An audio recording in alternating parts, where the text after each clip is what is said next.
Welcome to Telugu one. Jogi Ramesh రాజకీయ గురువు సామినేని ఉదయభానుకి పంగనామాలు పెట్టి రాజకీయంగా పైకొచ్చిన జోగి రమేష్ అసలు కథ తెలుసుకుందాం రండి. జగేపేట మాజీ ఎమ్మెల్యే సామినేని ఉదయభాను కృష్ణా జిల్లా యువజన కాంగ్రెస్ అధ్యక్షుడిగా ఉండే సమయంలో జోగి రమేష్ ఉదయభానుకి అనుచరుడిగా ఉండేవాడు. భాను ఆశీస్సులతో జోగి రమేష్ జిల్లా కాంగ్రెస్ పార్టీ జాయింట్ సెక్రటరీగా నియమితులయ్యాడు. నాడు జిల్లాలో సామినేని ఉదయభాను వైఎస్ రాజశేఖర రెడ్డికి ప్రధాన అనుచరుడిగా ఉండేవాడు.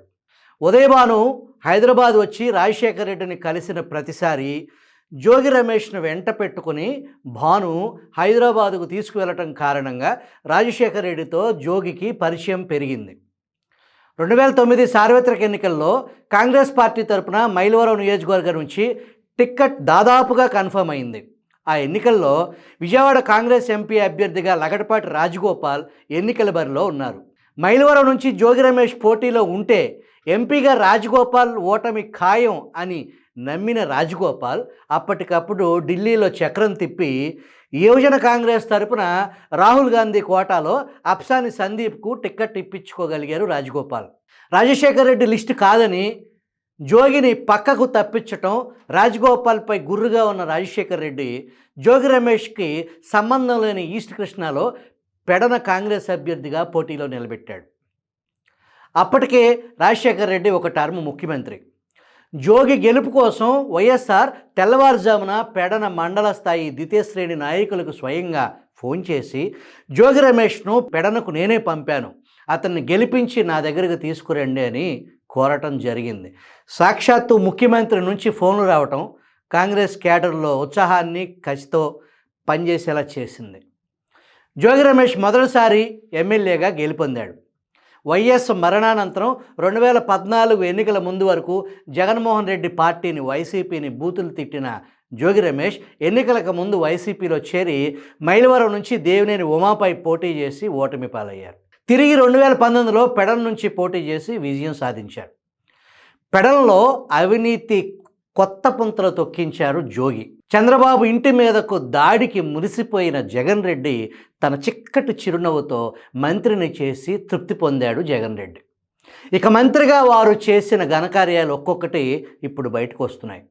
మొన్న ఎన్నికల్లో పెడనలో చేసిన పెంట పనులకు అక్కడ ఓటమి తప్పదని పెనమలూరు బరిలోకి దిగితే అక్కడ ఘోర ఓటమి తప్పలేదు. ప్రస్తుతం జోగి రమేష్ కుటుంబం కబ్జా చేసి విక్రయించిన అగ్రిగోల్డ్ భూముల వ్యవహారంలో కొత్తగా ఫోర్జరీ కోణం అవినీతి నిరోధక శాఖ గుర్తించింది. జోగి రమేష్ కుటుంబానికి భూమిని విక్రయించినట్లు చెబుతున్న వ్యక్తి తాను అమ్మలేదని, అది నకిలీ డాక్యుమెంట్ అని అవినీతి నిరోధక శాఖకు వివరణ ఇచ్చినట్లు తెలిసింది. దీంతో ఫోర్జరీ కేసు కూడా నమోదయ్యింది.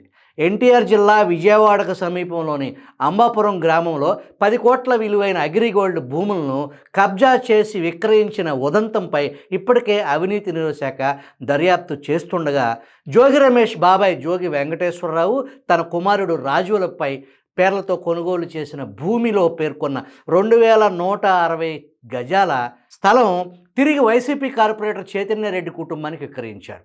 అధికారుల సహకారంతో సర్వే నెంబర్లో మార్పు చేసి రిజిస్ట్రార్ సహకారంతో తారుమారు చేశారు. వాస్తవానికి సర్వే నెంబర్ 88లో 4 ఎకరాలు బొమ్మ వెంకట చలమారెడ్డి పేరుతో 1 ఎకరం పొలం పోలవరపు మురళీమోహన్ రావు, ఇంకొక ఎకరం అద్దేపల్లి కిరణ్, 2 ఎకరాలు రామశెట్టి రాంబాబు 2001లో విక్రయించారు. పోలవరపు మురళీమోహన్కు 2301 చదరపు గజాల స్థలాన్ని 2003-2004 సంవత్సరాల్లో 11 మందికి విక్రయించారు. ఈ ఫ్లాట్లన్నీ సర్వే నెంబర్ 88లో ఉన్నాయి.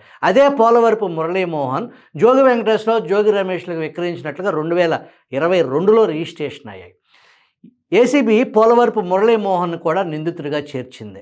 ఆయన తన వాంగ్మూలంలో తాను జోగి కుటుంబానికి విక్రయించలేదని, ఆ డాక్యుమెంట్లకు తనే కావని స్పష్టం చేశాడు.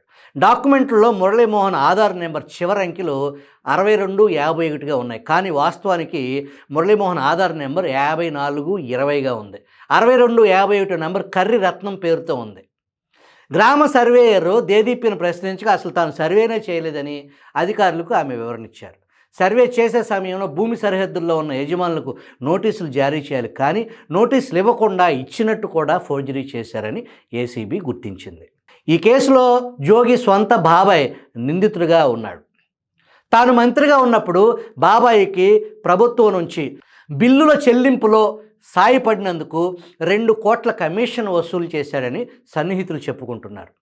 ఆఖరికి జోగి కూతురు పెళ్లికి వివిధ శాఖల అధికారులను స్టేట్ గెస్ట్ హౌస్కు పిలిపించి పెళ్లి ఖర్చుల మొత్తం అధికారులకు ఇండెంట్ వేశాడని చెప్పుకుంటున్నారు.